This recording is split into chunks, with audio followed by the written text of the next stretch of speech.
Ngoran Francis, moniteur d'école du dimanche à l'église Sema. Et le Seigneur m'a mis à cœur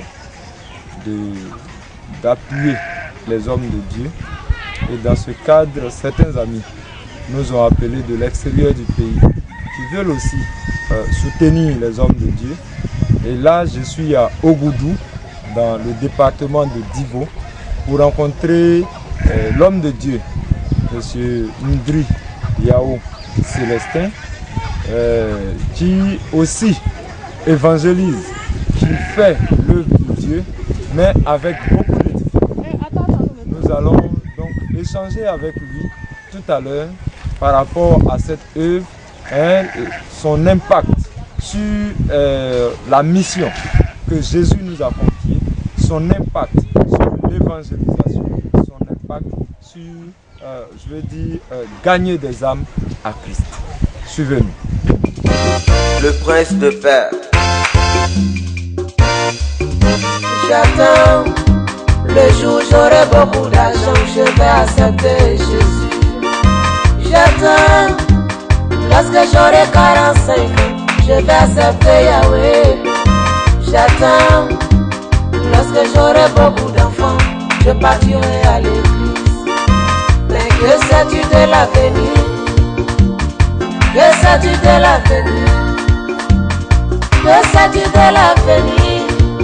Jeune homme, qu'en sais-tu de moi? Dis-moi qu'est-ce que j'en sais? Que sais-tu de l'avenir?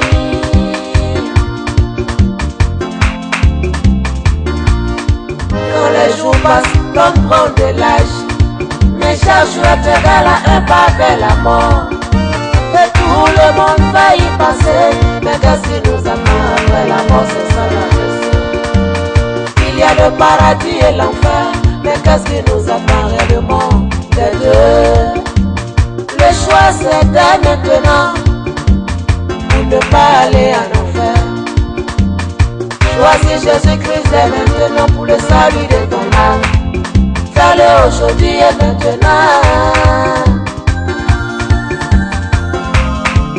Fais-le aujourd'hui et maintenant. Fais-le aujourd'hui et maintenant. Le temps appartient à Dieu.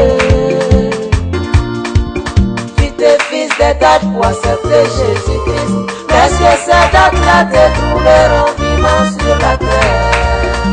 Est-ce que tu te poses souvent cette question? Et tu es préoccupé par le plaisir du corps, mais jette un coup de pensée sur ton âme qui vivra lorsque le corps sera retourné à la poussière qu'il est tiré. Alors choisis Jésus-Christ dès maintenant pour le salut de ton âme, car le temps appartient à Dieu.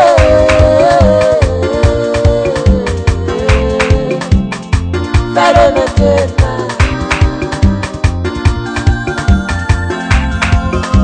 Je m'appelle Ndri Yao et mon nom de baptême c'est Célestin. Célestin, qu'est-ce que vous faites ici? Bien, à Ogoudou, bon, je suis un évangéliste. Et depuis quand vous êtes là? Je suis ici depuis l'an 2000. Depuis 2000. Et quelles sont vos œuvres ici dans l'évangélisation?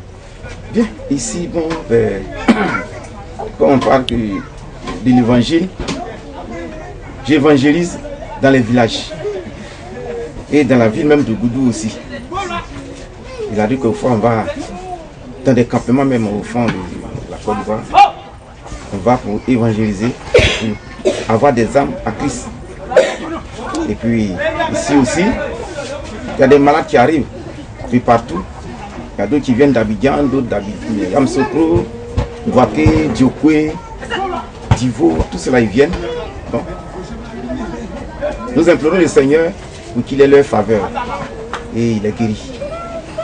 Et généralement, comment vous faites quand vous allez dans les campements? Par quel moyen de transport vous allez? Bien, vraiment, on n'a pas de moyens, nous marchons. Nous marchons, il y a des campements qui sont à 5 km d'ici. d'autres sont à 7, d'autres sont à 18, d'autres sont à 25 km. Et nous marchons, on va pour évangéliser. Et puis faire des prières aussi pour ceux qui sont là, pour les malades. Et quels sont les moyens dont vous disposez pour faire tout ça? Bien, les moyens, en tout cas, nous regardons le Seigneur seulement. Parce qu'on va à pied, on revient à pied.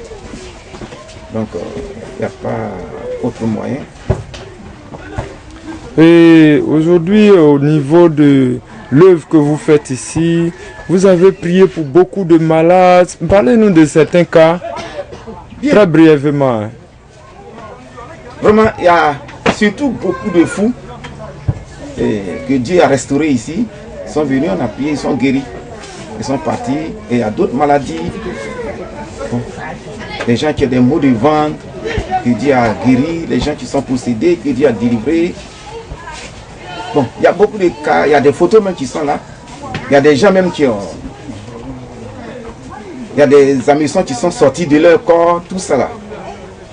Même d'autres ont chié des cailloux, bon, d'autres ont vomi des cafards. Il y a d'autres malades qui ont... que des 1000 pattes sont sortis d'eux. Bon, vraiment, il y a beaucoup de cas. Il y a beaucoup de cas. Ok. Ouais. Donc à Ougoudou ici, vous travaillez à gagner des âmes à Christ. C'est ça. Ben, est-ce que vous pouvez lancer un appel aux personnes de bonne volonté qui souhaiteraient vous soutenir dans cette œuvre? Bien, nous prions dire à ce que tous ceux qui veulent nous soutenir, ceux qui ont les hommes de bonne volonté qui veulent soutenir l'œuvre de Dieu, ils sont les bienvenus. Et qu'est-ce que vous attendez d'eux? Si quelqu'un doit vous soutenir, vous attendez quoi de ces personnes-là? Bien, comme je le disais, bon, on a des problèmes de déplacement. Si on a des motos, ça peut nous aider. Et le temple? Et le temple aussi, qui est en construction, on vient de faire le pillon. Il faut couvrir le temple. Bon, la mission même n'est pas construite parce que dans mon projet, je veux que la mission soit construite. La mission tient sur combien de lots? Bon, disons, il y a 13 lots. Les lots font quelle superficie? Bon, c'est des lots de 25 sur 30. 25 mètres sur 30. Ouais. Donc vous en avez 13 pour construire la mission. Ouais. Comment s'appelle la mission? Bon, on a dit c'est Bethesda. Bethesda. Ouais. Ok. Ben, merci Monsieur Yao, Célestin. Vous êtes entouré d'un comité pour travailler dans cette mission. C'est ça. Le comité est composé de combien de personnes? Bien, il y a à peu près 7 personnes. 7 personnes. Ouais. Ok. Et actuellement, vous, dans votre mission ici, vous encadrez combien de personnes par exemple? Combien de familles? Bien, il y en a. Il y en a. Bon, si c'est les gens qui arrivent, on peut compter au moins sur une soixantaine de malades. Soixantaine de malades. Et donc ces malades viennent aussi avec leur famille. Voilà. C'est-à-dire peut-être père, mère, avec enfants et tout ça. Voilà. Voilà. Là, on ne les a pas comptés. Et comment vous faites pour nourrir ceux-là? Bien, c'est le Seigneur qui les nourrit. J'ai fait un petit champ d'igname. Bon, ceux qui sont dans le besoin, on les donne. Et puis ils se nourrissent. Ouais. Parce qu'il y a d'autres, ils sont venus, mais ils n'ont pas de parents. Même s'ils ont des parents, ils peuvent passer une semaine, 2 semaines sans qu'il ait de la nourriture. On ne peut pas les regarder comme ça. Bon, j'ai fait un petit champ de riz. Bon. J'en sers aussi à ceux qui en ont besoin. Ok. Merci, homme de Dieu. Que le Seigneur nous bénisse. Amen. Et que l'œuvre de Dieu puisse avancer. Amen. Au revoir. Que Dieu vous entende. Amen. Naomi, na na nyanye.